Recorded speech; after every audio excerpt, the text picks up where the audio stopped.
জানাই ঘোড়ামার্কার পক্ষ থেকে শুভেচ্ছা অভিনন্দন। প্রিয় সহযোগিতার সাথী, গত 7ই জানুয়ারি একটি নির্বাচন হয়েছিল। সেই নির্বাচনে ব্যাপক জনগণের ভোটে না পেয়ে আমরা বিদায় নিশ্চিত করেছিলাম। ভোটগুলা দুঃশাসন দুর্নীতি থেকে মুক্ত হয়েছিল। আজ আমরা একটি নির্বাচনে এসেছি। সেই নির্বাচন হবে মাদক মুক্ত নির্বাচন।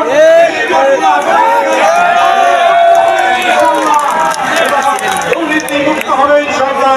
এই আশাবাদ ব্যক্ত রেখে আগামী 21 তারিখ সকলে মিলে আমরা আমাদের সবাই ঘোড়ামার্কায় ভোট দিয়ে এনামুল হক শাহীন ভাইকে এই উপজেলা পরিষদে নবনির্বাচিত চেয়ারম্যান হিসেবে পাঠাবো এবং জয়ের মালা সেদিন 21 তারিখে আমরা করবো এবং বিজয়ের মিছিল 21 তারিখেই আমরা ইনশাআল্লাহ দেব।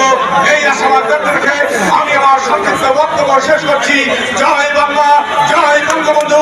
দেখা হবে 21 তারিখে ঘোড়ামার্কার বিজয় প্রতীকে।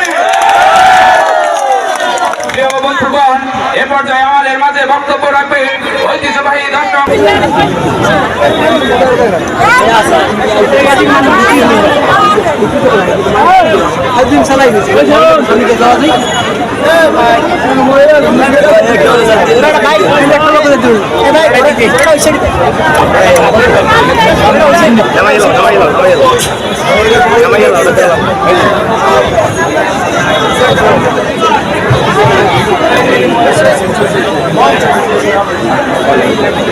বিসমিল্লাহির রহমানির রহিম। আজকে ঐতিহাসিক টাউন হল মাঠে 21 তারিখ উপজেলা পরিষদ নির্বাচনের ঘোড়া প্রতীকের জনসভা শ্রদ্ধেয় সভাপতি আজকে আমাদের মাঝে উপস্থিত আছেন। আজকে সভার মধ্যমণি আমাদের সকলের প্রিয় নেতা উপজেলা পরিষদ নির্বাচনের চেয়ারম্যান পদপ্রার্থী জননেতা এনামুল হক শাহীন ভাই এখানে বক্তব্য রেখেছেন।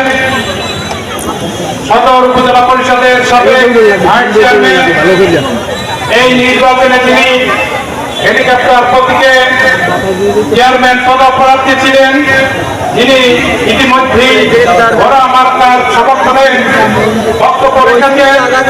জননেতা ইমরান হোসেন রাসেল, উপস্থিত গণ্যমান্য ব্যক্তিবর্গ, শ্রদ্ধেয় মুরব্বিয়ানগণ, যুবক ভাইরা, মা ও বোনেরা, আসসালামু আলাইকুম। সময় কম, আমি সংক্ষেপে একটি কথা বলবো। এই বছর শুরুতে 7ই জানুয়ারি আপনারা